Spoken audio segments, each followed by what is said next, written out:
Bonjour, bienvenue dans ce Rurikan Pitch, avec aujourd'hui un film très étrange, un film qui a presque 100 ans, un film fabuleux, fascinant, un film qui parle de moi. Moi, c'est Svengali. Don't look at me like that, Svengali. Don't look at me like that. Take your eyes off me. Don't look at me like that.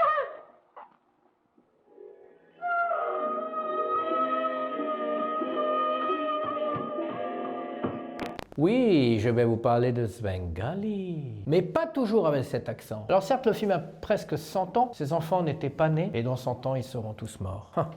Ainsi va la vie. N'empêche que c'est quand même pas chiant. Alors forcément, vous allez vous dire, et je comprends, à chaque fois je vous le dis, ouais, c'est un film en noir et blanc, on va se faire chier et tout, 1931 quand même. Mais là, vraiment, je vous demande de regarder ce film, parce que au-delà de la valeur même du film, il y a des choses qui sont vraiment extraordinaires dans Svengali. Extraordinaire, je vais vous en parler juste après. C'est un film que je connaissais bien avant que Frickson décide, dans sa grande bonté, de le mettre sur la plateforme. Pourquoi je le connaissais? Parce que figurez-vous que je me suis servi d'une séquence fabuleuse pour illustrer le clip d'un groupe que j'ai, qui s'appelle Fugo dal Bronx, c'est un groupe de musique instrumentale. Et je me suis servi d'une séquence absolument majestueuse de ce film comme clip pour monter autour de la musique, etc. C'est un truc qui m'a vraiment saisi au trip. Quand j'ai vu cette séquence dont je vais vous parler tout à l'heure, je me suis arrêté, j'ai fait « Oh, qu'est-ce que c'est que ce délire ?» Un film de 1931 avec les caméras qui pesaient 4 milliards de kilos, avec des effets spéciaux rudimentaires, et tu vois ça et tu fais « Oh, la performance, la beauté, la poésie !» On est entre Jean Cocteau, Buñuel, le cinéma expressionniste allemand, puisque le mec qui a fait les décors de Svengali est un gars qui vient de Pologne, qui a étudié un petit peu tout ça, l'art déco, machin. C'est un mec qui est vraiment porté sur les arts et ça se sent. Les décors de Svengali, tout est vraiment extraordinaire. Le chef-op aussi, les deux ont été nominés aux Oscars quand même. Toutes les ombres, la lumière, l'ombre d'un corbeau, l'ombre de Svengali sur les murs, enfin c'est quelque chose de très beau. On peut penser à des choses un peu connues comme Murnau, Nosferatu, etc. Puisque Svengali a ce manteau et il parle comme ça, Svengali.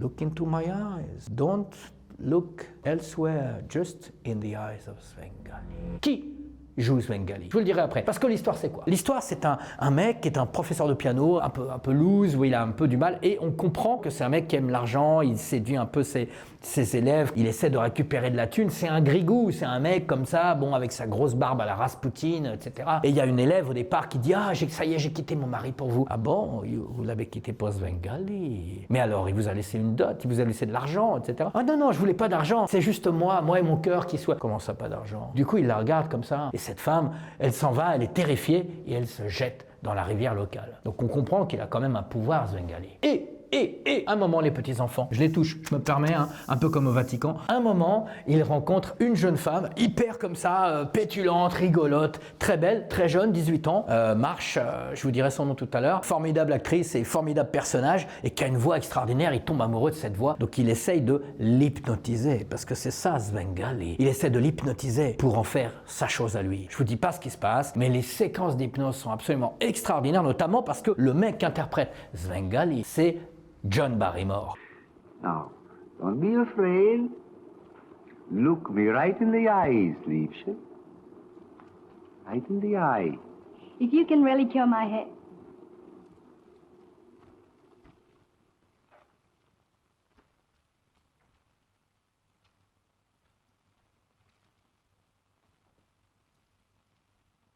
John Barrymore, très grande star dans les années 60, dans les années 30, frère de Lionel Barrymore, lui aussi très grande star dans les années 30, ils étaient vraiment comme les Baldwin, ils faisaient carrière en même temps. Il a donné plusieurs enfants, dont certains sont devenus des acteurs, dont certains ont eu des enfants qui sont devenus une actrice, Drew Barrymore. Drew Barrymore, regardez-la avec cette vieille gueule de Ronald Reagan. Drew Barrymore, la petite fille des États-Unis à l'époque de E.T., qui est tombée un petit peu dans les dépendances folles de Hollywood avant de revenir et faire plein d'argent avec Charlie's Angels. Drew Barrymore est la petite fille de John Barrymore qui joue dans Svengali.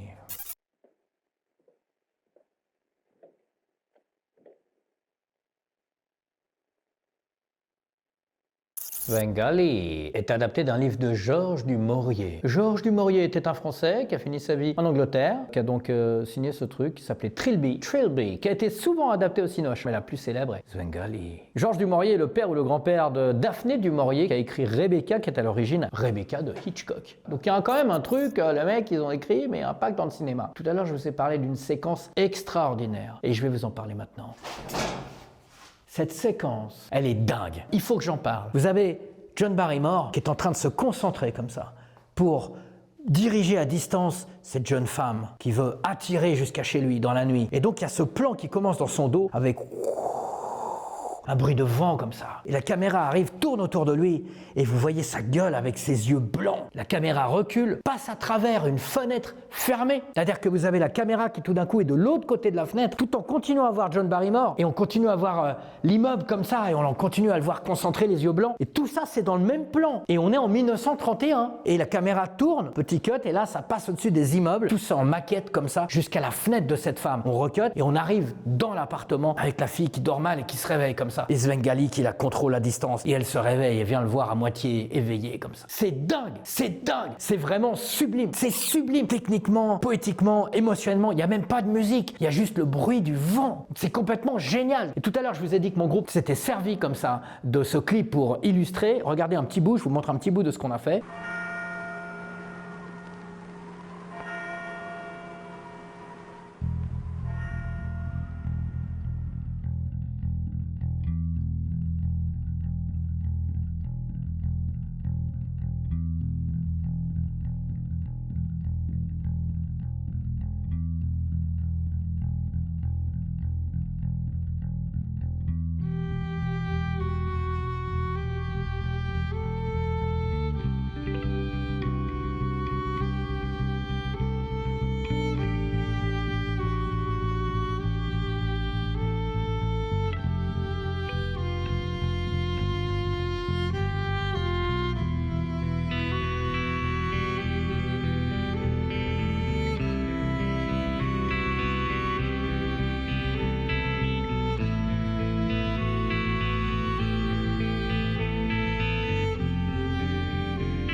Voilà, le morceau s'appelle Dead March et vraiment quand on est tombé là-dessus, quand j'ai fait le montage de ce truc-là, j'ai eu les yeux qui roulaient par terre. Pour moi, c'est vraiment l'une des séquences dans le cinéma, on va dire classique d'une certaine époque, muet, puis pas muet jusqu'aux années 40-50. C'est l'une des séquences les plus extraordinaires que j'ai vues de ma vie. C'est vraiment fabuleux. Allez voir le film sur Freakson, dites-nous-en des nouvelles, c'est un truc de fou. On se croirait presque par moment dans le clip des Red Hot Chili Peppers, un des clips de Californication, un petit peu hommage au côté cinéma allemand du début du XXe siècle. Il y a aussi d'autres plans qui sont vraiment extraordinaires, qui peuvent rappeler un petit peu ce qu'ils ont fait avec le Dracula, avec Bela Lugosi, Todd Browning. Quand Dracula regarde avec ses yeux brillants, ils avaient deux petites lampes comme ça qui éclairaient les deux yeux de Bela Lugosi. Elle était là, dès que si Bela il faisait ça, ça faisait hop là, tu vois. Et on a des plans comme ça hyper inventifs quand Svengali est en train d'hypnotiser les gens. Alors déjà, on a ces plans que je vous ai montrés tout à l'heure où il a les yeux blancs, un petit peu à la Fulci, mais on a aussi des plans où il se concentre et ils font l'image fondue au noir et juste la lumière sur ses yeux. C'est que des effets plateaux, mais c'est sublime. C'est vraiment de la poésie, de l'inventivité. Imaginez les spectateurs en 1931 qui disent « Putain, mais qu'est-ce que c'est que ce truc ?» John Barrymore, il nous fait flipper, surtout que John, et là je cite Sophie de Freakson, John, quand tu lui enlèves le postiche et tout ça, c'était un bien bel homme. La légende raconte qu'il était sur son yacht quand il a reçu un truc là, je sais plus comment on appelait à l'époque, quand ils communiquaient entre eux, Warner qui a dit « On veut absolument que vous fassiez ce film, monsieur Barrymore. » Hein, il était sur son yacht. T'aimerais bien avoir un yacht toi aussi. Ça me rappelle une phrase de David Lee Roth, chanteur de Van Halen, qui a dit « Non, non, l'argent ne fait pas le bonheur. L'argent ne fait pas le bonheur, mais il te permet quand même d'acheter un yacht assez grand et de te garer juste à côté du bonheur. » J'ai trouvé ça très marrant.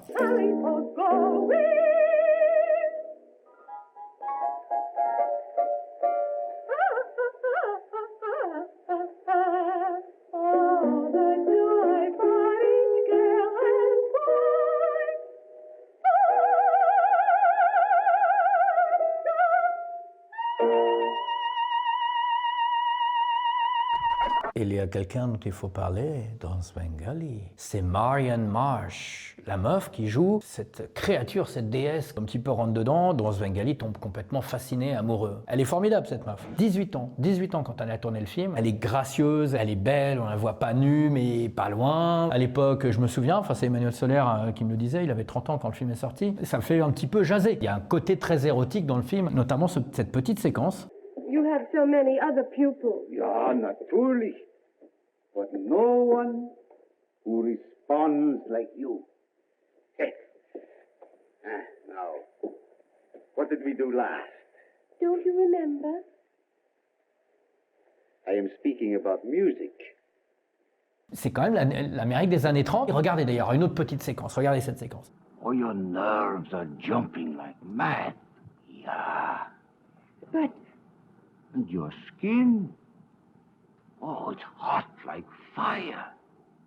Regardez la beauté avec laquelle Marianne Marsh met sa main sur son épaule comme ça, parce qu'il lui enlève son manteau. Et c'est une manière à elle de protéger sa nudité, mais d'une manière extrêmement délicate, alors qu'elle est encore habillée en dessous. C'est vraiment sensuel, et ses yeux, son visage, cette femme est incroyable. Et alors les deux ensemble, ça marche formidablement bien. Et ce que je vous disais tout à l'heure, c'est que c'est une vraie tragédie. C'est pas un film américain, genre à la fin, je vous dis pas ce qui se passe, mais c'est une tragédie. C'est vraiment un film dur, un film triste. Et le personnage de Svengali, c'est ça qui est génial, c'est qu'il passe vraiment du salopard qui pique l'argent des femmes et qui les force à se suicider quand il n'en a pas besoin, au mec qui pique cette femme pour en faire son objet, puis qui a des remords, puis qui est amoureux, puis qui est passionné, puis qui est fragile. Il y a tout ça dans le personnage de Svengali. C'est tout sauf une caricature. Le cinéma américain a pu, quand il le veut encore, il y arrive, faire des choses comme ça, quelque chose de fort. Alors est-ce que c'est parce que le bouquin d'origine est un bouquin européen et que du coup il y a une sensibilité autre? En tout cas, les gens l'ont complètement saisi, et vraiment bravo à tout le monde. Archie Maillot, réalisateur. Archie, si tu nous regardes, si t'es pas mort, ce qui m'étonnerait, bravo à toi. On peut quand même conclure, mais dans une autre séquence parce qu'il y a des trucs à dire, mais j'ai oublié quoi. Ah, don't say it.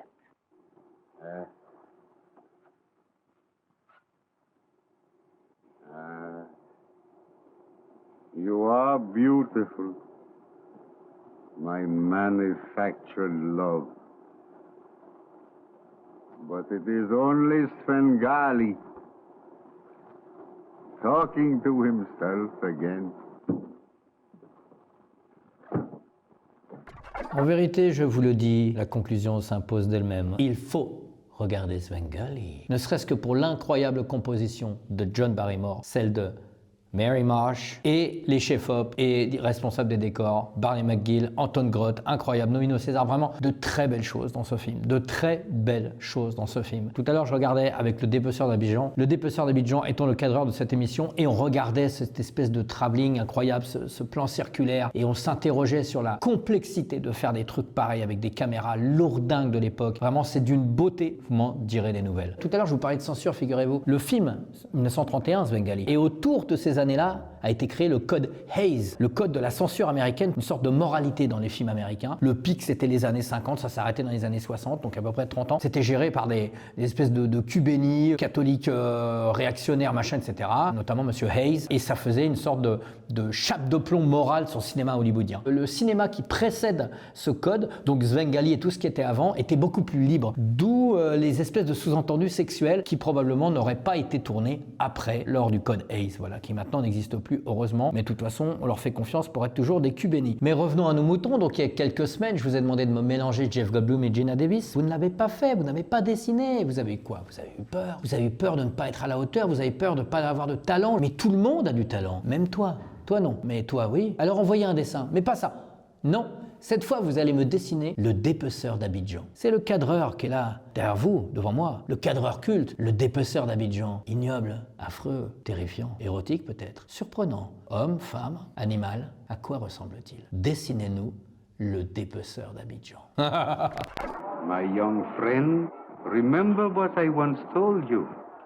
There are more things in heaven and earth than are dreamt of in your philosophy. Auf Wiedersehen.